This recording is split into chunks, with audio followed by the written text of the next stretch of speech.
Now let's look at examples of existing apps in the store that are doing a good and not so good job in the App Store from my perspective. Look at this one. Right now, I've hidden the app name and the screenshots, and you're just seeing the app icon and the price. So you see a balloon with the letters T and E inside, and the app cost $4.99. The icon doesn't look bad by itself, but right now, just from looking at it, you're probably not able to tell what the app is about. It could be a balloon popper application for kids. It could be a wedding. Someone told me, because I've shown that to other people before. I heard like a wedding planner application. We don't know what it is. Now let's look at the screenshots. So we see two screenshots. The left one is an app preview, and the next one is actually looks exactly the same. And that's one mistake you don't want to be making. Having like two screenshots that look the same, it's not very useful, even if the first one is a video. And I see Sam, like user Sam, texting with someone. Great to meet you today. Love your new app. Thank you very much. Personally, I have no clue what the app is doing. Is it a texting app? Because it looks like the texting application within the App Store. I'm confused. So why would I pay $4.99 for it? So now I look into a click within the app, and I look at this next screenshot, and here I've got sample snippets, and I have like bunch of text. It's still confusing. Now I'm showing you the app name. It's called Text Expander, and what the app does, and it's probably a great application once you know and once you use it and download it, where you type like few characters and it's kind of replacing longer text when you want to be texting.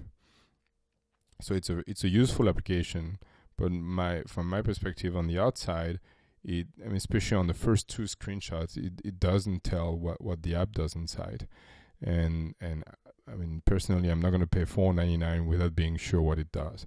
Of course, I can play the video, and probably from looking at the video, I'll be able to tell better. But without playing the video, it's gonna be hard. So there's not much here that tells me, except maybe the description in the video, what the app does. And that's why I would characterize this application as a white box one. Maybe a great application, but doesn't tell well what the app does on the outside. To their credit, the video they created, the demo that you can see on the first screenshot, is very nice and very well explain how the app works. It's just that the rest, the screenshots and the icon, are not very much helping the user to make a decision to buy this $5 app or not. Now let's look at another application. It's almost the same functionality than Text Expander. It's called Keyboard Shortcuts, but here I think the developer did a much better job presenting the app in the App Store. The icon shows the finger here with the word shortcuts, so you can tell that you're going to be able to cut on typing from looking at the icon.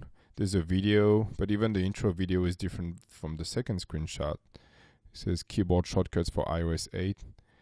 And then on the first screenshot, you can see type short abbreviation that expand into full text. They had a spelling mistakes on the word expand, but outside of that, I think it tells a better story of what the app is about.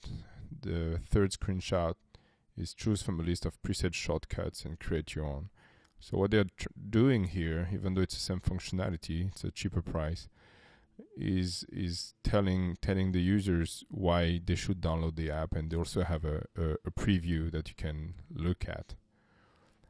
From a usage perspective, I think the Text Expander is more popular and is probably more functional. I looked at the review for this one. It's not as good, but it's just from an outside perspective, they do a better job than TextExpander, I think.